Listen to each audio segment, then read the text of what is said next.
It's been said that fiction is a projection of reality, that it's simply the conjuring of a novelist who expresses our deepest fears, ambitions, beliefs, and ideas into a tangible form, such as a book or film. The art of a period is usually a reflection of the period itself, and novelists routinely draw from real places, real events, real facts, and real issues of the day. But what if they drew from real people? Take your own life, for instance.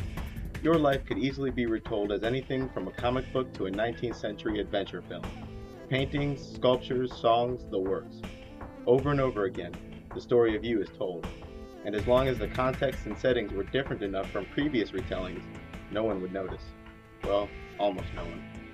There are some who have noticed a pattern too frequent to be accident, too consistent to be coincidence, and too prevalent to ignore. A reoccurring theme, increasingly willing to unveil itself. The symbolism in question is that of a secret society known as the Illuminati, a group associated with black magic, Satanism, and believed by many to be behind much of humanity's bloody past and its ominous future. A group who commonly uses eyes, pyramids, suns, and snakes in its symbolism, and not shy about drawing imagery from the Bible and Egyptian mythology either. But to discover these symbols' meaning is hopeless by analyzing a single retelling. With the context and the window of the timeline having been altered, it's difficult to discover which parts of the retelling are literal, which are symbolic, and which ones were simply added to tweak the story far enough away from previous retellings. But if we instead concern ourselves with only the overlapping aspects of these stories, the meaning surrounding this symbolism becomes clearer. There is hardly a single soul who hasn't entertained the thought that Hollywood might be running out of stories. But maybe they're not running out of stories. Maybe they're running out of ways of telling the same story. Because if you were telling the life of just a few people repeatedly, that's exactly what would happen. When looking for the most blatant use of Masonic and Illuminist symbolism, one need only see The Man Who Would Be King. The Man Who Would Be King was released in 1975, but the short story that it's based on was written in 1888 by Rudyard Kipling. It's a story of two vagabond Englishmen, Peachy and Danny, played by Michael Caine and Sean Connery, who are considered to be criminals by the British Empire. So they hatch a plan to travel to a distant, primitive country intending on becoming kings and returning with all that country's treasure. After a long, perilous journey, they arrive to Kafiristan and initially met with hostility, but are slowly accepted as heroes as they conquer quote-unquote devils and people in neighboring villages. Eventually, Danny, played by Sean Connery, is mistaken for a divine being when a charm adorned with the Masonic compass and all-seeing eye is discovered around his neck. He rules all of Kafiristan for a short time. He also violates the contract he signed before arriving by taking a wife. Soon he begins to believe the lie that he's a god, and disaster befalls his kingdom. Peachy, played by Michael Caine, decides to take his half of the gold and return to England. But before he can, Danny is bitten at his wedding and revealed to be only human when he's seen bleeding. Eventually they're punished. Danny thrown into a canyon, and Peachy scarred and suffered for 1,000 years. This movie has parallels with the story of the Antichrist in both Christian and Islamic tradition. A man arrives claiming to be God, survives a fatal injury, performs false miracles, and eventually punished by being thrown into a pit. Even 7 trumpets are heard in the movie, while in the Bible, 7 trumpets signal 7 phases of the apocalypse. And the Muslims say the Antichrist will arrive out of Kafiristan, the same country mentioned in the movie. The Man Who Would Be King has an additional similarity when compared to the apocryphal Book of Enoch. The Book of Enoch's primary focus is the fallen angels from the Garden of Eden. The Book of Enoch contains 2 characters, Temyaza and Azazel, which are listed among the leaders, and sound quite a bit like Danny and Peachy from the movie. In both cases, the 2 sign a contract and receive a gift that will make humans tremble. Both taught people how to make weapons and conduct themselves in war. And, just like in the Book of Enoch, Azazel is thrown into a pit in the middle of a desert, while his associate Temyaza is burned. And similar to the serpent from the Garden of Eden, Danny tells the woman that she surely won't die, and then later is bruised in the face by her, exactly like the serpent from the book of Genesis who tells Eve she won't die if she tastes the fruit, and then later, the serpent is told that the woman will one day bruise his face. One of the Man Who Would Be King's most blatant retellings can be found in Stargate. Stargate is about an ancient portal found in the desert. A group of soldiers who walk through the portal arrive to another world that resembles ancient Egypt. When they arrive, one of the group's members, Danny, played by James Spader, is discovered wearing a charm with the all-seeing eye and soon learns that the local people have mistaken him for a representative of the Egyptian sun god Ra. Soon, the real Ra learns of the group's presence and begins to kill and capture them one by one, including Daniel, who is brought back to life by Ra. Eventually, the few remaining soldiers kill Ra and free the local people from his tyranny. Danny, the group's archaeologist, decides to take a wife and remain with the primitive people as a leader while his comrades return home. The similarities between Stargate and the Man Who Would Be King are too specific to be accident. Both have the same name. Daniel. I'm Daniel. And brother Daniel Dravert, which is I.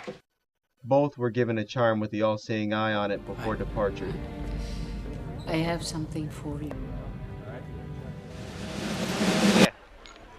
Take this. Both were mistaken for divine beings when discovered with the charm. The Eye of Ra. It's the Egyptian sun god. They think he sent us here. That's what saved us. Blimey. You think I'm a god? Both tried to be culturally sensitive. I don't think we should eat any food here. I don't know, they might consider that an insult. You dirty old brute. Different countries, different customs. Mustn't be prejudiced, Peachy. Well, we don't want to offend them now, do we, Daniel? Bloody heathens. Different countries, different customs. Mustn't be prejudiced, Danny. Both include a scene where the slave girl is rejected. No, you don't have to do that. Now wait a minute, Ducks. Daniel from The Man Who Would Be King survives a seemingly fatal wound, while Daniel from Stargate suffers a fatal wound and is brought back to life. Both decide to stay and take a local for a wife, while his partner insists on going back home. Do this? Yes, I'm sure. You gonna be all right? I'm gonna be all right. I ain't going, Peachy. What? You heard me. The two movies even contain similar scenes in landscape.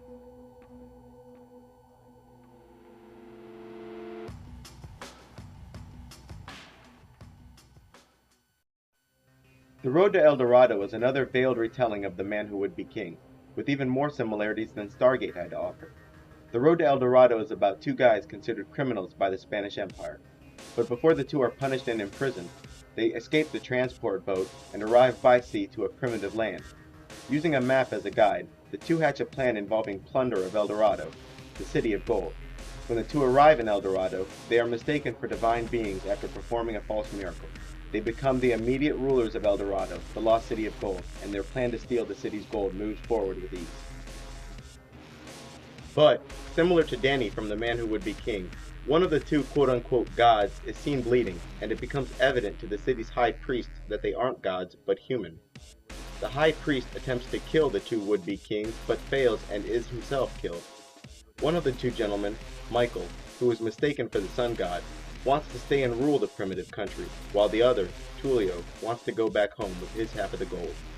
But before the two can return to Spain with their loads of gold, they run into trouble with an old enemy, Cortez. The two guys, Michael and Tulio, are finally forced to sacrifice their gold in order to escape. The Road to El Dorado contains several scenes that seem like cartoon copies of The Man Who Would Be King. Comparing the pair from The Man Who Would Be King and the pair from The Road to El Dorado isn't hard. Both are criminals. But both of you richly deserve to be in jail. I have your records before me. Both make a pact to stay away from women. Jeez, whoa, she's trouble. Wait a minute. No, listen. We are partners. We're partners. We have a plan. Chell is off limits? Bravo! Chell is off limits. 2, that you and me will not, while this matter is being settled, look at any liquor, nor any woman, black, white, or brown. Both led by a map to a primitive country. Both hatch a plan involving plunder. New plan. We find the city of gold. We take the gold. Then we'll subvert that king. We'll seize his royal throne and loot the country 4 ways from Sunday. Both hold on to the tail of a horse, a prophecy surrounding the coming of both. As the prophecies foretold! Both mistaken for gods and later laugh about it in a private setting. It's an entire city of suckers! They think I'm a god? Both perform false miracles. Both put an end to the high priest sacrifices. Stop! Hold on, laddie buck! There'll be no execution of prisoners in this army. And now you will, of course, wish to have the losing team sacrifice. There will be no sacrifices. Not now, not ever. Off your hunkers! No more groveling. We ain't going to put your city to the torch. Nor hang you in chains, nor rape your daughters. Both stand to gain a ton in treasure. Similar to the man who would be king, one decides to stay and rule, while the other intends on returning home with his half of the gold. Michael, like Danny from The Man Who Would Be King, begins to believe the lie that he was meant to rule. Both are revealed to be only human after being seen bleeding, and both will watch their treasure wasted in the panic of escape. Sun scenes were obviously done simply to draw the connection between the two movies. The Road to El Dorado contains much of the same symbolism of the previous two films, along with having a virtually identical storyline: trumpets, pyramids, and sacrifices. And here, it's clear that, like in Stargate, Michael has been mistaken for the sun god shown here putting on his sun crown. You even have the people with the strange masks, and an arrival with a pale horse. In the Bible, there are 4 horsemen, or riders of the apocalypse. One is white and the other is pale, like the sickly shade of a corpse.